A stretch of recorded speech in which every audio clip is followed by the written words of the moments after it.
Let's look at a candidate for the most underestimated German general in the Second World War. Now, when most people speak about German generals in the Second World War, they usually talk about Manstein, Model, Guderian and Rommel, and I did a few videos on at least two of these guys. Yet, these are the operational and tactical dudes. But I think we also need to take a look at the generals that acted behind the front lines. And in this video I will do, although the effectiveness of this general is highly debated for the Second World War, yet if we look at the Cold War, he was very successful. So whom am I talking about? Well, Reinhard Gehlen. Now most of you will go, who? Whereas a tiny minority, which is a bit superfluous statement, a minority will likely go, MHV, are you completely crazy now? And at first glance this would make completely sense, because Gehlen was the head of a not particularly effective German department. In 1942 he became the head of Fremde Heere Ost, literally Foreign Armies East. This was the German Army's military intelligence department for the Eastern Front, which was not particularly successful, and to mention just a few examples, the Soviet Operation Uranus, which resulted in the encirclement of the 6th Army at Stalingrad and parts of the 4th Panzer Army. Then Operation Citadel, which was a German offensive operation around Kursk, which went straight forward into an extensive line or better layer of Soviet defenses. And of course the Soviet offensive Operation Bagaton that smashed Heeresgruppe Mitte in summer 1944. All of these were not really foreseen by Fremde Heere Ost or only mentioned as possibilities on the side. As David Kahn notes, many of Gehlen's predictions were similarly questionable, generally wrong in tone, but with a correct point or two. Yet one point is that Kahn's assessment is rather old, although many others came to a similar conclusion. Yet recently a new PhD was done by Magnus Pahl on the Fremde Heere Ost, and he notes in his conclusion that the assessments so far were likely not properly done because they were lacking context. He argues that Fremde Heere Ost was not really staffed nor equipped properly to predict such major operations, since everything beyond the front line was out of the reach of its capabilities. To quote him, all the research gives too little attention to the context in which Fremde Heere Ost accomplished its work. Without knowledge of the structure of reconnaissance services, its staff and functioning of the complicated network of intelligence acquisition and analysis services, it came to undifferentiated conclusions. A feature common to all these studies is that the research about the forecast about Fremde Heere Ost was too narrow and without context. This obscured the fact that Fremde Heere Ost, within the framework of possibilities open to it, worked reliably at operational, tactical level. Now I guess some of you probably weren't particularly surprised by the mention of tactical and operational level. Anyway, so if this assessment from Pahl is correct, we need to look at Fremde Heere Ost differently, and as such at Reinhard Gehlen as well. For this we need some more background information on how the Germans approached intelligence in general, and of course more information on Gehlen and his actions.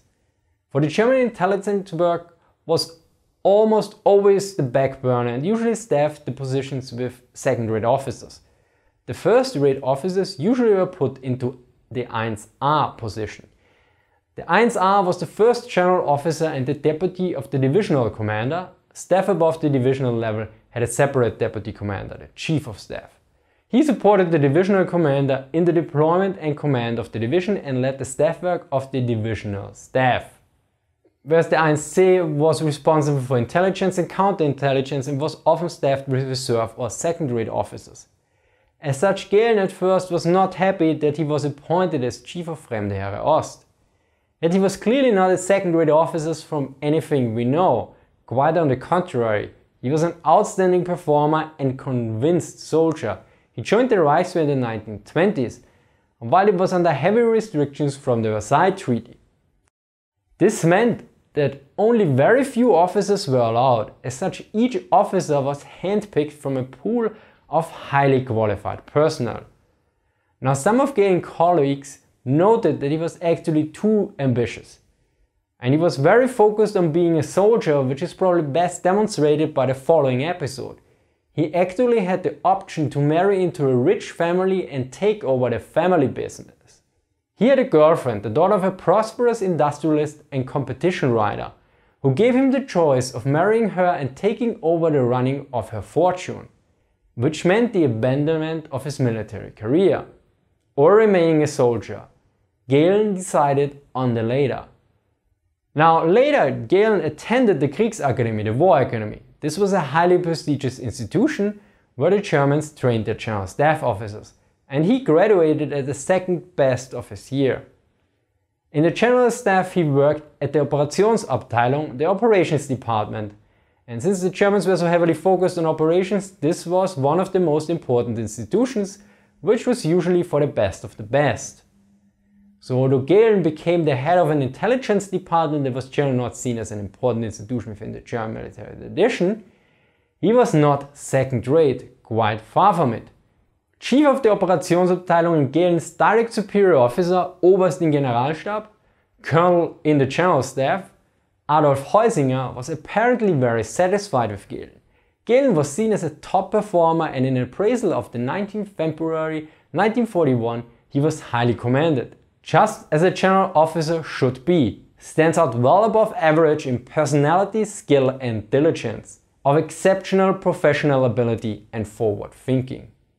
Now it is important to add here that his superior maybe wanted to get rid of him, since he noted to his wife that Gehlen was too industrious and thus created too much upheaval in his department. Hence it could be possible that he recommended him for the position of Chief of Fremde Heere Ost for this reason. Yet there is little doubt from Gehlen's previous track record that he was a top performer. Now let's go to the main point of my video, namely why I argue that Gehlen was underestimated.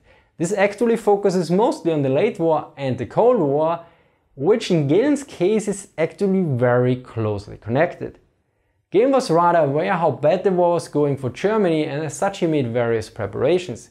He destroyed incriminating and useless documents while he brought the valuable information to secure locations for future use, which was not always so straightforward. Gehlen had the documents that had been duplicated at the beginning of 1945 taken to Naumburg, where they were deposited in a wine cellar of a friend. Shortly afterwards, a copy of the documents with the codename Eclipse supposedly came into his hands. This document listed the Allies' plans for the division of Germany, and from this Gehlen concluded that Naumburg would be occupied by the Soviets. So he had to hire loyal drivers to get the documents out of there, which in the last days of the Reich, with kangaroo courts and various other problems looming around, was not such an easy feat. Yet this is just a minor detail, because Gehlen achieved a lot after the war and with little to no delay. He accomplished the feat of leading his Abteilung department into the post-war period as virtually the last intact unit of the Prussian-German General Staff. He had not only correctly predicted Americans' reaction to his offer and the development of circumstances leading to the Cold War, which demonstrated his strategic insight, he also succeeded in providing the Americans with a functioning network of agents. As such, Gehlen's department not only survived the end of the war and the fall of the Third Reich, but it continued working for the US forces. While other German officers sat in prisons of war camps, Gehlen and his personnel conducted reconnaissance operations against the Soviets a few weeks after Germany had surrendered. Furthermore, in 1946 the Organization Gehlen was founded in the US occupation zone with US money. 10 years later, it would form into the Bundesnachrichtendienst, the Federal Intelligence Service, which is Germany's foreign intelligence agency. Now it's important to note here that Gehlen did not predict the Cold War directly. He actually assumed it would be a hot war, but nevertheless he anticipated the upcoming conflict and led his department and himself with little to no harm to the Western Allies. Due to the lack of documents, it is currently not possible to verify his claims that he should have been eliminated, but looking at the situation, it is not particularly far-fetched. Several of Gehlen's companions working within the area of military reconnaissance really did lose their lives in the last months of the war. Of course, The whole situation around Reinhard Gehlen and Fremde Heere Ost is quite problematic, since the source situation is not the best. Furthermore, the previous continuous dismissal of Fremde Heere Ost's effectiveness could result in stronger counter-argument or enforced emphasis as well. Nevertheless, it seems that Fremde Heere Ost was clearly not a total failure, and it would be very odd if a high performer like Gehlen would perform badly only from 1942 to 1945 and then rise again. Anyway, let me know what you think. I think he's definitely on the list of the most underestimated German generals in the Second World War. Now, a big thank you here to Michael for buying Hitler's Fremde Heere Ost from my Amazon wishlist. Thank you also to Martin for sending me Hitler's Spies, and Jack for sending me the German Army on the Eastern Front. All of these books were used in this video. As always, sources are linked in the description. I hope you enjoyed this episode. Thank you for watching and see you next time.